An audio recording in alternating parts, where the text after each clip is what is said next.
Chuck Holton here, and I'm in Jerusalem. And live tonight for you, we're going to talk about Israel using artificial intelligence in its warfighting and strategic and tactical uses across the spectrum of its operations in Gaza and other places as well. So let me know if you're hearing me, and tell me where you're coming in from, if you don't mind, so we can. So I want to keep track and make sure that people actually can hear me. I think we're good though, because people would definitely be telling me if they couldn't hear me. So hey, it's good to be here. I had an interesting day today. I went down to the Garden Tomb, which is, as you probably know, it's one of the two sites that is possibly where Jesus was buried. The older of the two sites is in the Old City. It's called the Church of the Holy Sepulchre, and I've done some videos from down there. So if you haven't seen those, you can go back and watch them on my podcast, which is on the Hot Zone with Chuck Holton here on YouTube. And Church of the Holy Sepulchre is the older of the two sites. It's definitely more built up. It's in the Christian quarter of Jerusalem. There's a church within a church. The actual place where they think that Jesus was likely buried had a chapel built over it, very tiny. It's not even the size of a walk-in closet. Very, very small. And so normally you can't go in there. You can just sort of peek in there, and that's the best you can do. But it's gone differently when the war started, because nobody was down there. So there were no tourists, and I got a chance to go down there several times and be the only person in the Church of the Holy Sepulchre, except for the caretakers of the chapel, the church there, which, this is crazy, there are like 4 or 5 different ones. These are guys from different sects of Christianity, like the Armenian Apostolic Church, the Coptic Church, the Greek Orthodox Church, the Russian Orthodox Church, and they don't trust each other to take care of the church very well. So they always have to have somebody from each of those different sects in the church to watch over each other. And apparently they have disagreements from time to time, and there's even been fist fights in there, which is just classy. I mean, you're there to watch over the holiest site in Christianity, where Christ was literally, that they say, in the church, inside where the church is now, crucified, prepared for burial, and buried. They say it all happened inside that church, and these guys are punching each other out over some, policy disagreement or something. And there's just like, boy, that's just great. It's a good thing that we follow Christ and not his disciples, because if we ever find ourselves following one of Christ's disciples, we're going to be pretty disappointed.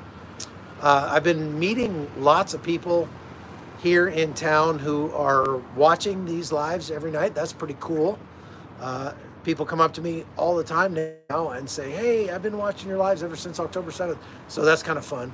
And I've been meeting some neat people. Some people actually got on a plane and came over here because they saw my lives and heard me say that it's safe, and so they said, oh, well, I'm gonna go. So this guy Steve from Phoenix, Ron from Phoenix, just jumped on a plane and came on over. So that's great. The other possible site where Jesus could have been buried, is called the Garden Tomb, and that one's newer, but it was chosen with a little more what I would call like scientific inquiry. You know what I mean? They looked at what the Bible said about the place where Jesus was buried, and they looked around and tried to find a place that actually fit that the biblical narrative better than the one that is the traditional site that's inside the city walls. Now, you know, they say, well, it would have been outside the city walls. Well, that's true, but the walls that are there now were not there when in Christ's day.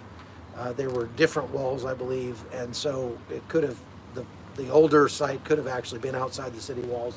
We don't know, but suffice it to say, the garden tomb, to me, seems like the more likely of the two places. Maybe it's just because, obviously, Jesus was not crucified in a giant cathedral, and that's kind of what, that's the sense you get when you go to the Church of the Holy Sepulchre. It's like, well, it's hard for me to imagine this not being a gigantic, beautiful cathedral. It's hard for me to imagine it being the way that it probably was, you know, 2,000 years ago.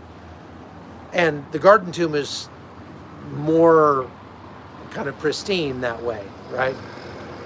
But whatever.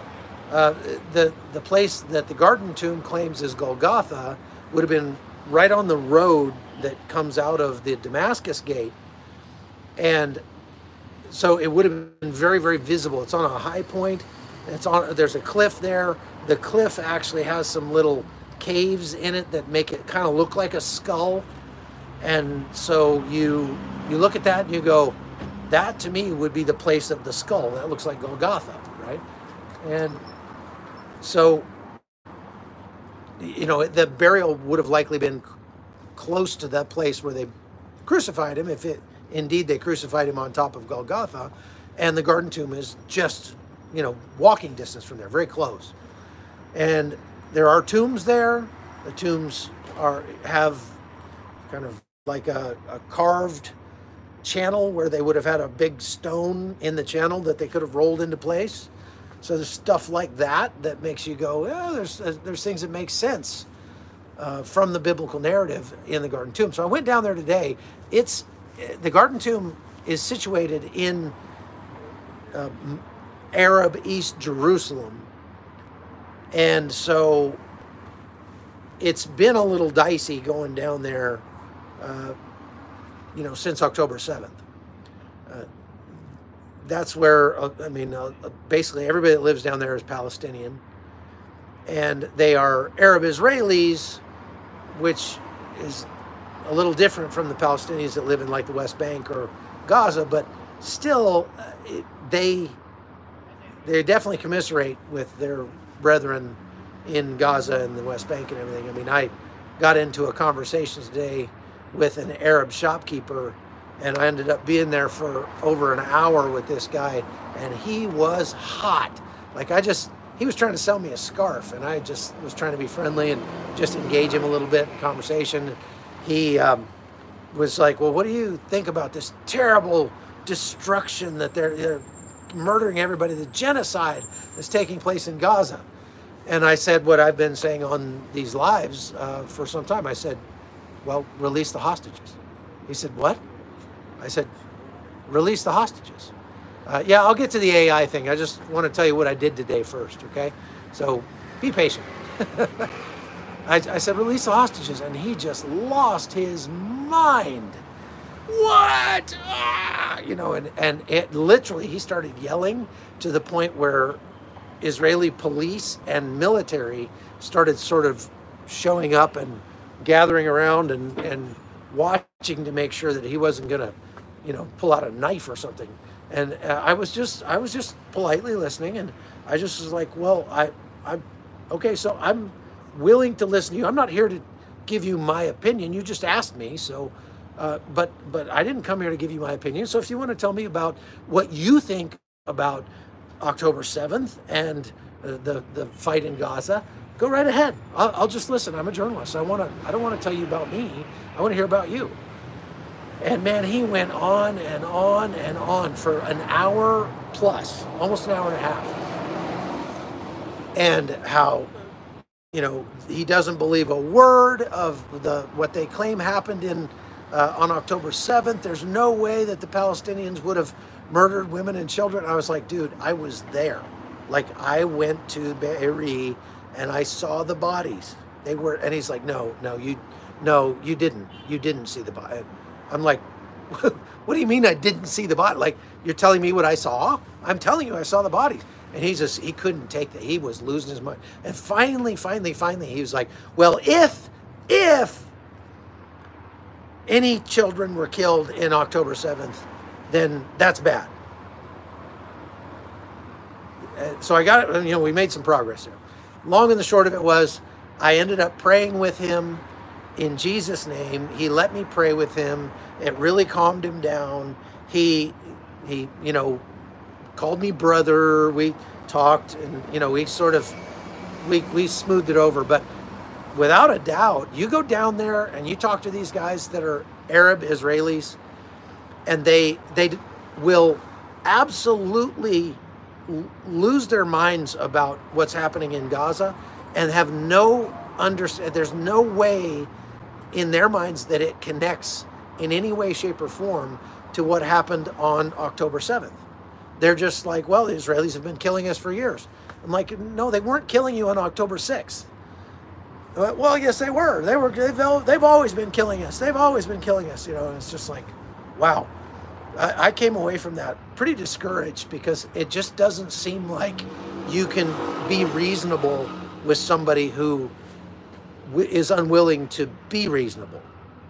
You can't try to use logic on somebody that doesn't believe in logic, doesn't employ logic, or has a completely different concept of logic. And I even said, if both sides could just forgive one another and say, look, we're just going to start from a clean slate. We're going to just start with a clean slate, and we're going to say, I forgive you and your ancestors for everything they did to me, and my ancestors. And if you could do the same, and we could start over, then we could all be friends, and we could just go. And he's like, no, we can't do that. We can't do that. That is unthinkable for this Muslim guy that ran a shop in the old city of Jerusalem. And it doesn't even occur to him that he's standing there just, well, I want to say crucifying. Maybe that's not, maybe that has a different connotation.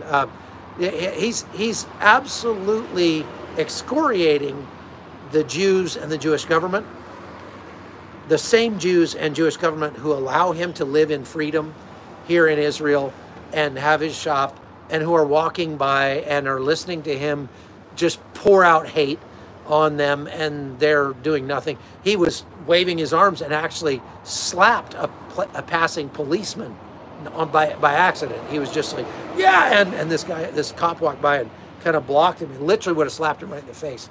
The cop didn't do anything. And he's just been telling me about how the police are so brutal, and they just will arrest you for no reason, and they'll just kick you and they'll beat you and for no reason. And I'm like, that cop didn't beat you, and you just slapped him. And he's like, I was very scared. Anyway, so it was an interesting day, a little bit of a frustrating day, because having a conversation like that is hard. But in the end, I got to pray with a Muslim man, and that makes it worthwhile. Okay, so let's talk about Israel's use of artificial intelligence. Now, the news has come out today that Israel is employing an artificial intelligence technology to do facial recognition on people in Gaza during their operations there. It's a New York Times article. It says that this technology would allow them to use use facial recognition, or employ facial recognition, even with images, grainy images from a drone, or from a system of cameras that they're setting up around Gaza. And then they can identify people who are on their watch list and then go grab them and everything. Now, if you've been to an airport recently, you're not going to be real surprised about this, because going through the airport in Washington, D.C. the other day, I didn't even use a boarding pass or anything. I just stepped up, and the AI took a look at my face and said, yep, you're supposed to be on this plane, and let me on this, let me get on the plane. So this is happening all over the place. Facebook does it, right? So if Facebook can do it, I'm sure that the IDF can do it. But if you think about it, this is a technology that is very powerful, that actually can be used to really track and keep track of people in Gaza, so that when it'll be interesting to see, when they start to rebuild Gaza, if this is something that will be integrated into their systems, that the IDF will fly drones over or anything like that. Now, that's not the only AI system that they are using in Gaza, or that they've been using for some time. First of all, I want to point out that the United States was using biometric identification a long time ago in Iraq and Afghanistan. You had to, several times when I went to Iraq to report on the war, they had biometric devices that would scan your irises and your fingerprints and everything, and would put you into a database, they took a photograph of you as well for facial recognition. And they were making everybody go through this system. And so they had these little handheld devices, and they were setting up checkpoints in around Baghdad and all around Iraq. And they were stopping basically everybody and taking a photo of them and sticking them into this database, and just building a gigantic library of data on these people. Now, one time, I guess, that I can remember, when I got to Iraq on an embed, they forced me to go through that, and I wasn't real happy about it, but they said, look, if you want to embed with us, you have to do this. And I was like, I'm not really happy about that, but I'd already flown all the way to Iraq, so what am I going to do? So I went ahead and did it, and then come to find out later, it was actually illegal for them to make an American citizen submit to that kind of biometric collection. But I don't think it really matters, because everybody is collecting it now, whether or not you want them to. If there's a camera, like there's one up on the wall right here, very likely that is fed into some place, even if it's not a government or a military database, that is cataloging it, tracking it, keeping track of your face.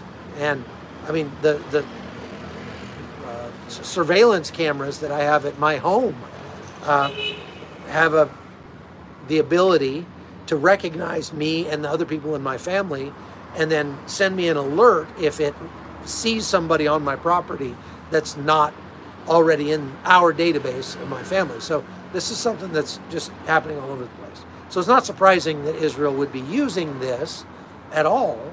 What is a little more concerning, now look, Amnesty International is freaking out about the fact that they are using AI to catalog people in Gaza. They're saying, it keeps them from treating the people in Gaza like individuals. And I'm like, well, but I mean, everybody's doing it. Facebook is doing it, Instagram, I mean, everybody's doing it. So I don't know that, look,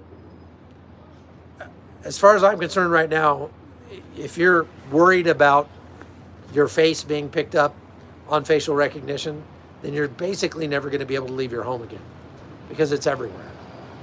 Seriously. And what's more concerning, like I say, is other artificial intelligence that apparently Israel is employing, that is enabling them to do target identification, target prioritization. So it's looking at all these different faces, looking at all these different images. For example, they fly a drone over Gaza, and they're taking tons of pictures as the drone flies over Gaza over and over and over again. And then it's feeding all those photographs into an AI which goes through them at light speed and can figure out what changes are being made. So if there are a bunch of people who are going in and out of a particular building, for example, it can flag that and say there's, sort of strange happenings going on at this building, and that being the case, this AI flags it for somebody to look at. But I guess it's going beyond that and saying, of all the things that the AI has looked at today, these are the 10 things that you need to blow up. It's actually prioritizing and coming up with the targeting information and giving that targeting information to the operators, the drone, the air, calling for airstrikes, all that kind of stuff. They're giving the targeting data to them. Now, as long as there is a human in the loop, then I don't really see what the problem is, because if they're using technology to go through reams and reams of data, and I'm talking about millions of images, in every minute, just going through millions and millions of images, and they are deciding from what the AI looks at that, okay, these things are out of the ordinary, these things are most likely to be hostile or something that we need to be interested in, and then it's serving those up to a human being who can then have much less work to do, because they can just have the AI do the drudge work. That's not a huge deal. I'm not worried about that at all. But when you take the human out of the loop and the AI goes through that process, catalogs all the changes that are taking place, all the things that it's seeing, and then it comes up with a target list and feeds that target list to a robot that then goes out, a drone or whatever, that then goes out and kills the things on that target list, that would be a very scary day. And if that day's not here already, it's coming. And it almost has to be coming, because the amount of time that a human being takes to do anything is so much slower than AI, which is able to do things at machine speed, that it will drastically change the nature of war. There's no question about that, folks. That war is changing. And if we say, from a moral standpoint, we are committed not to ever develop AI that could determine targets and then pass that along to a weaponized AI robot of some sort that then eliminates those targets without a human in the loop, well, that's a scary day. And if we say, well, we're not going to do that, we're going to always maintain a human in the loop, that sounds nice, but Russia and China and Iran and North Korea, those guys are not bound by the same moral compass that we are. And I guarantee you they are already developing AI-driven platforms that will take the human out of the loop, that are specifically designed to do that. And that means that if we maintain a human in the loop, that we're going to be literally a day late and a dollar short in the next military conflict. And so this is something that we have to face up to, and we're going to have to figure out how to do this and how to do it in a moral way. The ethics of artificial intelligence is a fascinating field. I've been reading a bunch of books about AI over the last year or two, and I'm geeking out over this stuff. I mean, it is really kind of scary, the direction that is going. You can try to program an AI with your moral compass, but in reality, there are always so many exceptions to every rule that what it takes is something that an AI can never possess, and that's a conscience. It takes, conscience being the Holy Spirit speaking to you, speaking to your heart, and saying, you should not do that, right? That's something an AI can never have. And so we could try to approximate it with lines of code, but real life is just far too messy and complicated for that.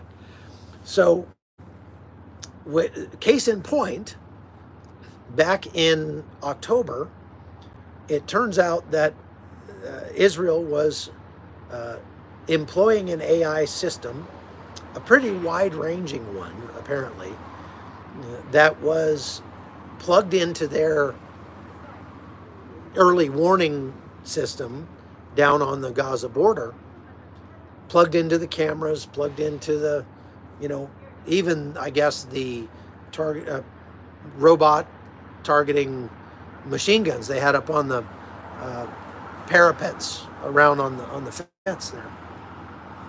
And they call it Gospel. That's the name of the AI program, which is interesting that they would call it that. Let's see what's going on here. It's funny because it's probably a motorcycle. No. It's just an ambulance. We heard a big siren like that a little while ago, and we were like, wow, what's going on? And we looked out, and a little moped went by with a big siren on the back. And that's one of those, they have motorcycle ambulances where basically they're the first responders when there's an emergency, because a little moped can get around through traffic and everything a lot faster than an ambulance can. And so their idea is get a medic on scene and get that medic there where they can help the people that are injured until the actual ambulance shows up, or vehicles show up. Question, why aren't more people hitting that like button? Yeah, folks, we've got 1,500 people online, only 337 hit the like button. So please do us a favor. That's probably the reason we only have 1,500 people online, because you're not doing your duty and hitting that like button. Please do me a favor and take a moment and go hit that thumbs up, because that tells YouTube, show this video to a lot more people. And we got a bunch of people hitting the like button last night, got over 1,000, and all of a sudden we had like 3,000 people watching. So it really does help. So please do that. It's because it's hiding. Can't find the like button. Hey, we're already over 500. So that's great. Yes, I just have to remind you, I guess. Let me also remind you to subscribe to CBN's YouTube channel, and that way you can hit the notification thing and get notified right before we do a live. I usually schedule these up to an hour ahead of time. Today it was only 15 minutes because I was kind of a hurry. Somebody asked if I'm a Christian. Yes, I'm a Christian. But it really does help you also be able to catch me live if you hit that notification bell, because it'll send you a little email or notification or something and tell you, hey, Chuck Holton's about to go live in 15 minutes. And so then you can not miss these.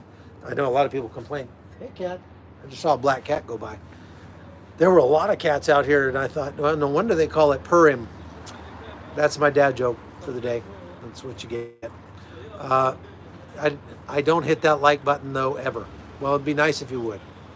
Just because I asked you to. It'd be nice if you hit the like button. We're over 635 already. That's great. All right, so are the cameras all AI in Israel? I would imagine so. They have cameras. I don't know if they're, well, they have both. Cameras on vehicles and cameras on light poles and things like that, and cameras that people walk around with that scan all the cars in Jerusalem all the time. And I just found that out the other day because I was talking to somebody about parking my car in the parking lot here, like this one right here. And they said, oh, the light pole up there has a camera on it, and it looks at your license plate and records the time when you parked.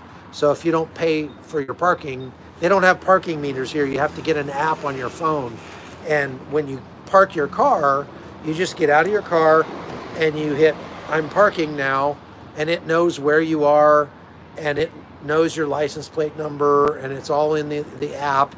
And then it will let you know how much time you have to park, and it'll send you a notification when you're 30 minutes from your parking being over and stuff like that. But all of the cameras in downtown Jerusalem are apparently tied into this system.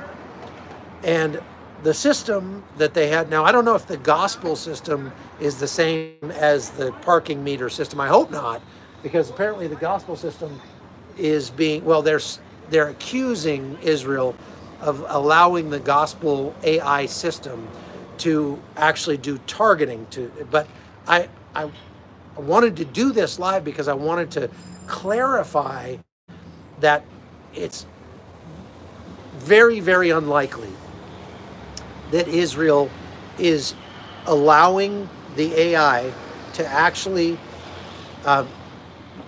execute targeting information, meaning decide that somebody is a threat and then kill that threat without a human being in the loop. It's unlikely that they are doing that yet. At least if they are doing it, they're experimenting with it. It's very limited. It's not in widespread use. Are they using AI to determine what to target? Absolutely they are, without a doubt. They are flying drones over Gaza. They're flying drones over the West Bank. They're flying drones over everywhere, all over the place. And they are using the information that those drones collect to come up with targeting data using AI. So they feed all of that data. See, there's a three-step process here. First, you got to collect the data. Then you have to collate the data, okay? And so they use that data. They use an AI to sift through these mountains and mountains of data and decide what is likely a threat. They then pass that target list, or let's call it a suggested target list, onto an analyst or some sort of human being, because I've interviewed like the lawyers that they have in the room when they go through these target lists. And there's a lawyer sitting right there saying, no, you can't blow that up. No, you can't hit that. Okay, this one's all right. That one's not, whatever. And they employ this legal system that sits on top of, superimposed on top of their targeting system to make sure that they are maintaining purity of arms. Okay, and once the lawyers sign off on whatever targets they sign off on, then it goes on to the actual execution arm, which is the IDF. And then the IDF will decide if they drop a bomb on it, if they hit it with an airstrike, if they, send in a special forces team to grab the guy, whatever. Okay, they'll decide how to best eliminate or deal with whatever that target is. But as far as I know, I'm virtually certain that there is still a human in the system in almost every case. And I say almost because I believe that down on the border, in certain places, they had been experimenting with. They had these machine guns on, kind of a robot turret thing that was up on a tower, and it was pre-cleared to take certain actions without a human in the loop.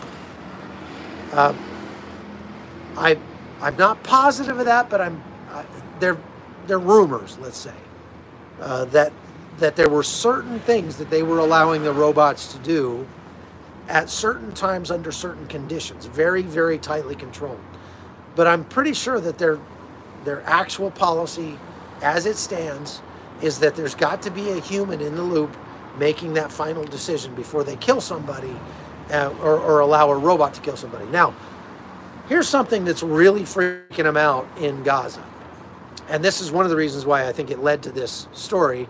So again, the New York Times, for those of you just coming on, is reporting that the IDF is employing artificial intelligence in its targeting sequence, okay, in its OODA loop, OODA loop is its targeting loop, to decide who lives and who dies in Gaza. But again, I just want to offer that clarification that there is, without a doubt, there's certainly still a human being in that loop. And that's a little bit ambiguous in the article that I read in the New York Times. Now, in Gaza, though, they are spreading rumors. Of course, in a situation like Gaza, where there's not a lot of information flow in and out, like in the standard ways, television and stuff like that, and it's just rumor mill, rumors get out of control in a hurry. So that's why when the United States decided they were going to build a pier off the coast of Gaza in order to bring in aid for the people in Gaza, immediately the people in Gaza started circulating the rumor that the United States was planning to build a military base in Gaza, which would be the stupidest thing ever. But they, right now, without a doubt, they still believe that. There are tons of rumors flying around in Gaza every day, and the people there are predisposed to believing the craziest conspiracy theories you can imagine. And whether or not there's any evidence to support them, they don't have to be logical, they don't have to be reasonable, they don't even have to be possible. And people in Gaza will believe them. Not just people in Gaza. Like I said, I told the story about the shopkeeper that I talked to today. He's a Muslim, Palestinian, Israeli, Arab here in the old city of Jerusalem. And I spent an hour and a half talking to that guy today, and he was spouting off the most ridiculous conspiracy theories, and just like make you go like, oh, really? You don't really, like, how do I even have a conversation with somebody that believes this stuff? But he just was 100%, oh, absolutely. The IDF perpetrated October 7th. They went in and murdered all their own people, and they did it because they want Gaza. They want to keep Gaza. They don't want to push everybody out, and they want to keep Gaza for themselves. And it's like, really? They want a little tiny 5-mile wide strip of land down there with 2.5 million. They want to kill 2.5 million Palestinians so they can have the tiny little 5-mile wide strip of land with no infrastructure to speak of. Really? Like, you really going to believe that? He really did believe that. And the people in Gaza certainly will. So when they hear about this AI, when they, somebody sends them a copy of the New York Times and they read about this, they're going to immediately go to, oh, Israel is using artificial intelligence to kill Gazans wholesale. They're sending robots in, and the robots are killing Gazans left and right. And there are some things that are going to make them believe that even more. For example, Israel has been using these drones that have machine guns on the drone. And they're flying guns. And they're basically flying sniper rifle. Now, they're not controlled by artificial intelligence. They are controlled by a human operator. But they do have a gun on them, and they can kill you. And they are killing people with them in Gaza. They're doing that because it's a much more surgical way of identifying a target and eliminating a target than, say, shooting a mortar or a rocket-propelled grenade at him, okay? It's much more surgical and precise to kill the sniper who's shooting at you out of that window with a drone than to flatten the multi-story building that he's hiding in. Yes, and it does give you kind of reminiscence of the movie Terminator. It is a pretty scary thing. I can imagine how terrifying it would be if you're in Gaza and you look up and you see a drone with a machine gun on it flying towards you, coming to check you out with its facial recognition to see if you're in its database somewhere as a threat. And these facial recognition programs are not infallible. okay? They do make mistakes. And so if you look a lot like, you know, Abu Hamza, or, you know, if you make yourself, you don't shave for a day or two, or my hair's a little white, and that thing looks at me and decides I look a little bit too much like Yahya Sinwar, I'm in trouble.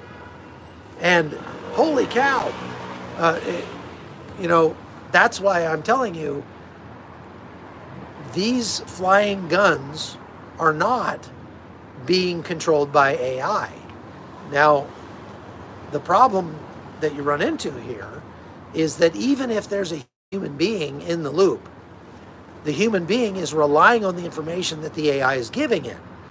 So if the AI takes a look at me and says, that guy looked like Abu Hamza, or looks like Yahya Sinwar, and then it passes that information on to a human being who's a 19-year-old IDF kid who was, you know, he was out partying the night before, and he's a little bleary-eyed today, and he goes, yeah, that does look like Yahya Sinwar. Okay, kill him. Well, then I'm going to get smoked. So I think I'm going to start dyeing my hair purple or something, maybe shave my beard or something like that, because I don't want to look anything like Yahya Sinwar, that's for sure. Now, you know, I say this sort of tongue-in-cheek, but it's true. AI is not infallible. It is still an emerging technology. We're just at the beginning of AI. Now, I have a question for those of you who are watching. We've got 2,000 people watching. If you want to follow more of my reporting, you can go to the Hot Zone with Chuck Holton. And hopefully Connie can put up the link to it. And it's just at Hot Zone Podcast, I believe, on YouTube.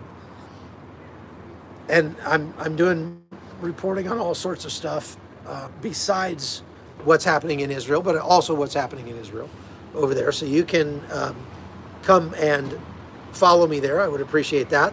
You can also go to chuckholton.com and can subscribe to get notified of my writings, articles that I'm interested in, books I'm reading, books I'm writing, my documentary, the trips that we're running. Oh, by the way, that reminds me, we have, yesterday I opened it, yesterday, 2 days ago, I opened up our Jerusalem trip in October for 10 more slots. They are completely sold out. We were sold out in hours. I mean, completely sold out. We do not have any more slots for the trip to Israel. We do, however, have slots for our trips to Armenia. If you'd like to go to Armenia with me, you go, Armenia, why would I do that? Believe me, Armenia is a once-in-a-lifetime, unbelievable adventure, and it's the kind of trip that you will be talking about for the rest of your life. Especially if you're a Christian, if you like the Holy Land, Armenia is just another part of the Holy Land. You realize the Holy Land borders were not the same as they are today, and so there's more to the Holy Land than just Israel. Jordan is part of the Holy Land, and Syria is part of the Holy Land, Iraq is part of the Holy Land, and so is Armenia. Armenia was also the world's first Christian country, and so there's a lot of Christian history there. There are a lot of Christian brothers and sisters who are hurting that could use your support. So besides the fact that Armenia is unbelievably beautiful, has friendly people, very safe, great food, and is fairly cheap, it is the kind of place that if you go, you'll be one of the only people you know on planet Earth who's been there, and you get to talk about it to all your friends, and they will. So if you want to go, just send me an email, hotzoneholton@gmail.com. If you'd like to go with us to Armenia, hotzoneholton@gmail.com. And again, I put a link to all 3 of the trips that we've got going to Armenia up on chuckholton.com yesterday. So you can go to chuckholton.com and find the links to those trips if you'd like to go with us. We do have like 2 or 3 slots available on each of the trips that we have going to Armenia this year. We'd love for you to go. But going back to the technology aspect of this, if Israel is using this AI and is relying on it, like I said, it's still in its infancy. And I wanted to ask you, of those of you who are watching, how many of you regularly, now not just I've tried it once, but are regularly making use of some sort of artificial intelligence in your day-to-day work or your day-to-day life? Whether it's ChatGPT, Claude AI, Perplexity, Gemini, you know, any of those AI bots that are out there.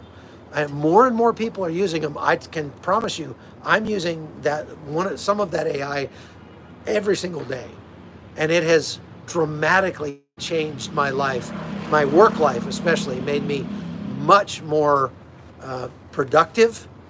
And I really believe that when it comes to AI, if you're not using it at your work, then you're either going to ride this wave or you're going to get crushed by this wave.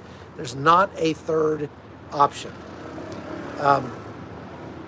I mean, AI, if you're not using AI, I get it. You say, you know, I'm never going to use AI. Well, great. AI is using you without a doubt. And you're not going to avoid AI just by saying you're not going to use it. I would encourage you not to be a Luddite about it. But it is a brave new world out there, and AI is going to change our lives as much or more than the internet did going forward. So it's, again, I'd rather be on top of that wave than underneath it. But there are a lot of dangers to AI, especially now, because for example, the IDF is making use of data that's being spit out by an artificial intelligence, that AI could possibly be lying to you. It could be hallucinating, or it could just be wrong. Just could be plain wrong.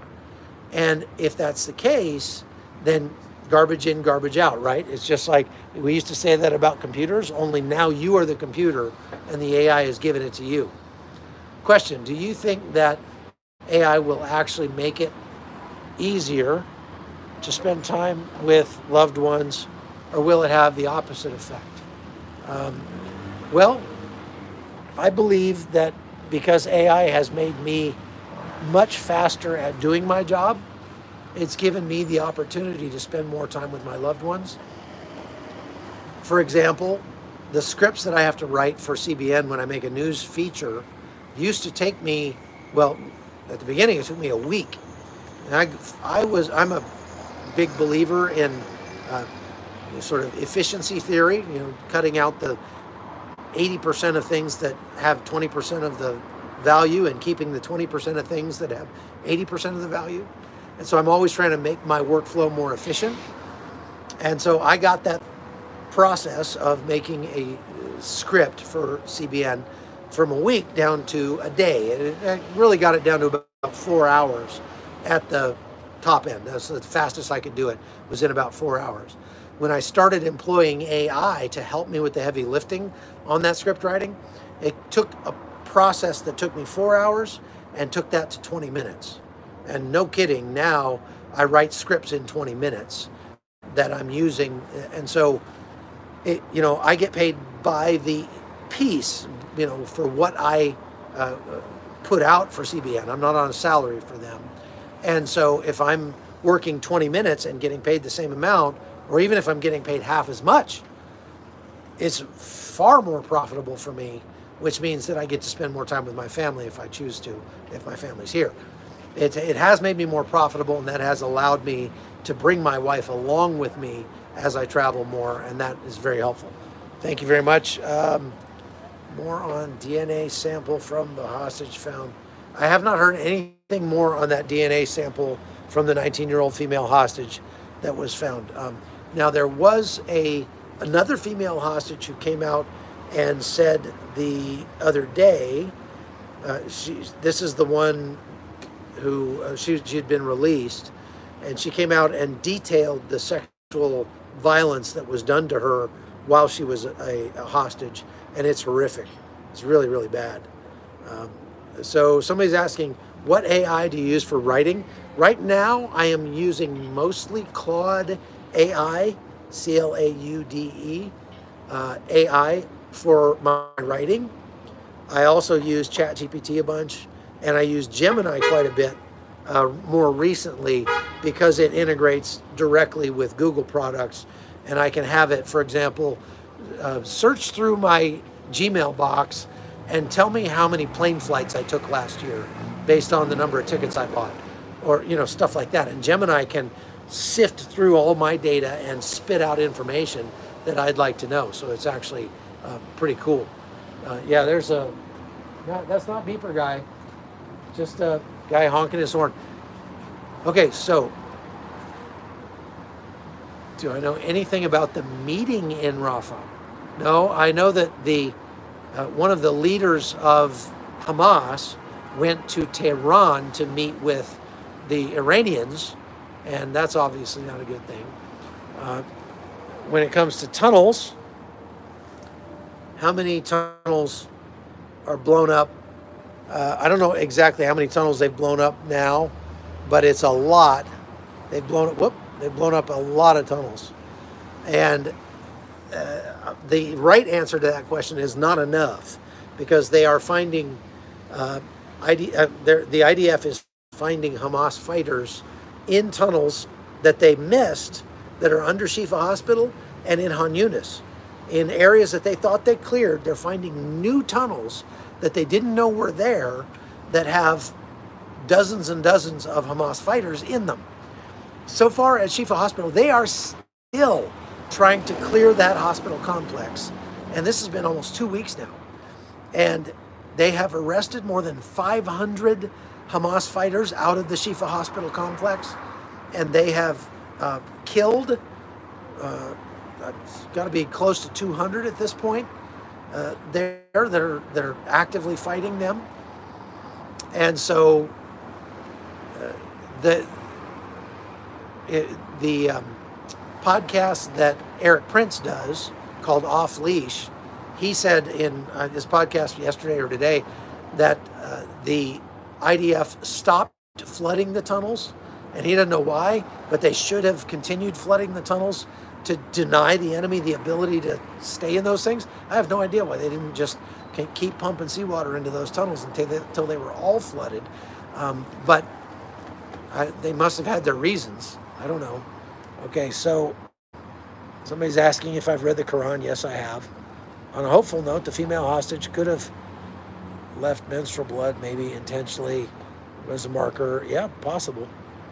Question, any update on Kiryat Shimona? There was hit today with a rocket. Yes, Kiryat Shimona got hit today by a pretty good barrage. One 29-year-old Israeli man was killed in that barrage. I don't know if there were any other injuries, but the IDF did announce that that guy was killed. And I put a surveillance video of that explosion on my Telegram channel if you want to go look that up. It's just the Hot Zone podcast on Telegram. Will Israel go ahead and take Rafah? Well, they say they are.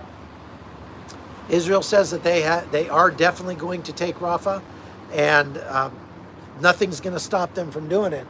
And they just told the United States, you can support us or not, but we're going in. When is it likely that Israel will invade Lebanon? I think they are still hoping against hope that they can avoid going into Lebanon. But put it this way, they've got twice as many troops on the northern border right now as they do in Gaza. They have actually pulled a lot of troops out of Gaza right now. Is the IDF looking for new recruits? No. They are sending people home, and they're rotating people in and out on a faster pace. At the beginning, they were keeping people in the fight for months at a time, and they just decided that from a mental standpoint, if this is going to go on for some time, they can't do that. And so what they've started to do now is rotate them in and out of the front lines much, much faster, and get them in, do a few missions, get them out, give them some time to off gas. They have the luxury of doing that because these people's homeland is right next to where they're fighting. The United States never had the luxury of doing that because where we were fighting was halfway across the world. from our homeland. So you couldn't just send troops home for a weekend or for a week. It would be just too expensive to do that. How many Hamas terrorists were killed from October 7th? The IDF says they've killed 13,000 Hamas fighters since the invasion started into Gaza. But there were also 1,500 more that were killed who came into Israel and were then killed in Israel. So that would make it 14,500. That's another thing. I talked to this Arab trader in the marketplace today, and he said, oh, no. The IDF has only killed a couple of hundred Hamas fighters. And I'm like, what are you talking about, dude? Hamas themselves says that they've had 6,000 fighters killed. He said, no, cannot be. There's no way. He just refused to believe it. So he won't even believe what Hamas themselves is putting out if it makes it sound like they're not winning in Gaza. And he is convinced that the IDF is losing and Hamas is winning in Gaza. But at the same time, he's convinced that the Palestinians are being genocided in Gaza. So how you hold those two contradictory beliefs in your head at the same time, I don't know. But that's why I'm saying it feels like you just cannot reason with these people. It's really, really sad.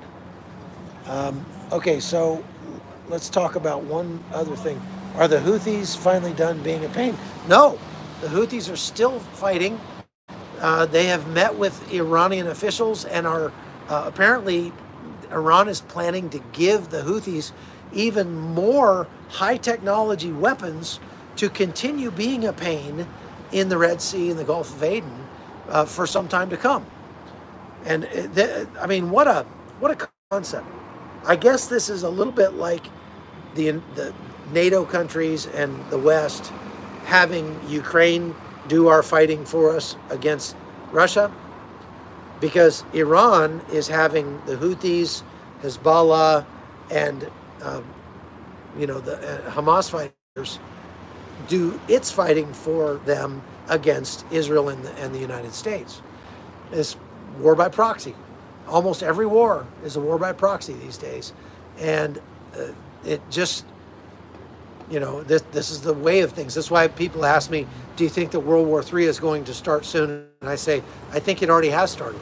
I think World War III is not going to look like World War II. It's going to look very different.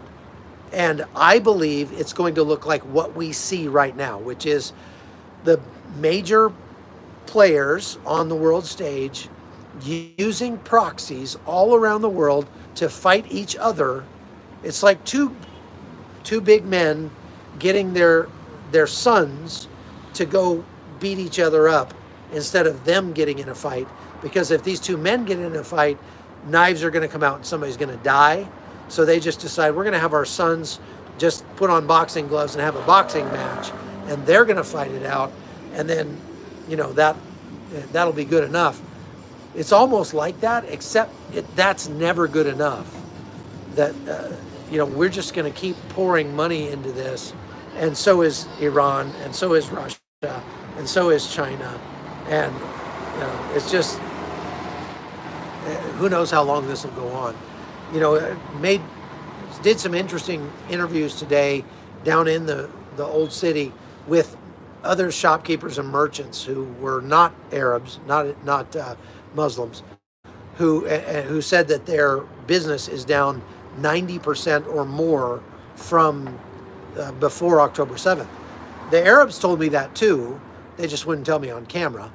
But they would not, the Arabs would not in any way connect what was done to the Israelis on October 7th to the fact that they have no business now. It's just all Israel's fault. It's all Israel's fault. Israel just needs to die and go away. That's their position, and they're sticking to it. It's really sad to see, because it just makes you feel like there's no way you can have a dialogue with somebody who just refuses to even try to be reasonable. So, all right, I'm going to move on, and I'm going to be doing a live over on my channel here in just a few minutes. And so if you want to go follow me over on the Hot Zone with Chuck Holton, I'll be answering some more questions. We'll be talking about a couple of other events like Israel's, well, we think it was Israel that made a strike into Syria day before last, and actually ended up killing not just a bunch of Iranians who shouldn't have been there, but in that same strike killed a worker from the World Health Organization, which is a UN agency.